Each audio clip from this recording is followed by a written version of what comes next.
Olá, me chamo Caroline Gonçalves, sou aluna do terceiro ano do curso técnico em eletromecânica integrado ao ensino médio e hoje irei apresentar o meu trabalho sobre CLPs, que são os controladores lógicos programáveis.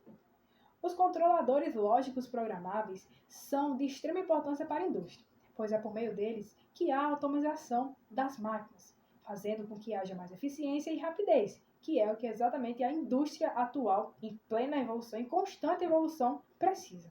O desenvolvimento dos CLPs ele vai começar a partir da década de 1960, quando os sistemas ainda eram baseados em relés que continham grandes fiações que eram bem complicadas de haver alterações, porque era demorado o processo para poder funcionar novamente. Assim, eles precisavam de mais eficiência. E em 1968, a Hydramatic da General Motors desenvolveu um controlador de máquina programável, que basicamente foi o primeiro CLP, que basicamente após vários protótipos, o Modicon 084 é considerado o primeiro CLP. E basicamente, a partir daí, foi evoluindo até os CLPs que temos hoje. Bom, agora vamos entender o funcionamento de um CLP. Primeiramente, o CLP ele vai ser composto por uma fonte de alimentação, que vai ser responsável por estabilizar a tensão. Vamos ter também uma CPU, que vai ser a responsável pelo processamento lógico. Vamos ter também memória, que ela basicamente ela vai ser dividida em partes, irei explicar mais para frente, que essa memória ela vai ser responsável por guardar, armazenar os dados e os programas. Vamos ter também as baterias, que caso haja uma queda de tensão, ela vai guardar as informações mais importantes. E vamos ter os módulos de entrada e saída, que vão ser responsáveis pela comunicação entre o CLP e os dispositivos do processo. A memória, ela pode ser dividida em algumas partes. Vamos ter a memória do programa monitor, que ela vai armazenar as rotinas diárias do próprio CLP. Vamos ter a memória do usuário, que ela vai armazenar os programas desenvolvidos pelo operador. Vamos ter a memória de dados, que ela vai armazenar valores temporários. E vamos ter a imagem do processo, que ela vai registrar tudo o que ocorreu com as entradas e saídas durante o processo. Bom, o funcionamento de um CLP, ele vai ocorrer a partir de um ciclo de varredura contínuo, onde primeiramente ele vai ler as entradas, vai verificar as entradas, vai ver as informações que há em seus sensores. Após isso, ele vai utilizar essas informações para processar o programa e executar as lógicas.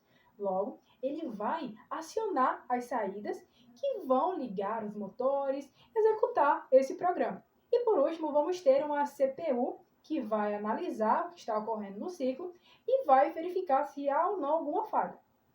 Bom, agora vamos ver na prática como funciona o CLP, que resumindo, vai ser um mini computador que vai receber um sinal, vai processar esse sinal e com base na sua lógica, no seu programa, ele vai executar uma ação. Então vamos dar uma olhada aqui nesse exemplo.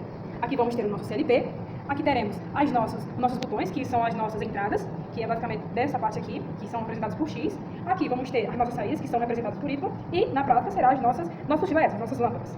Aí vamos lá, vou ligar aqui o nosso CLP, como você pode ver, ele está programado para ter por meio do temporizador, para ligar a LED em um certo momento, pronto, como você pode ver, e vai ligar a outra em outro momento. E, basicamente, agora vamos testar a questão de que quando ele vai desligar. Vou filmar aqui, ligou a lâmpada ali do outro lado, pronto, nosso CLP está desligado. Sobre as características das entradas e saídas de um CLP, elas vão ser classificadas em digitais e analógicas. As digitais sendo as mais utilizadas e as analógicas elas sendo utilizadas mais em casos específicos. As entradas e saídas analógicas, elas vão trabalhar em uma lógica binária. Vão poder estar restritas ao estado de ligado ou desligado. E são as mais utilizadas na indústria, por serem mais simples e também serem muito eficientes.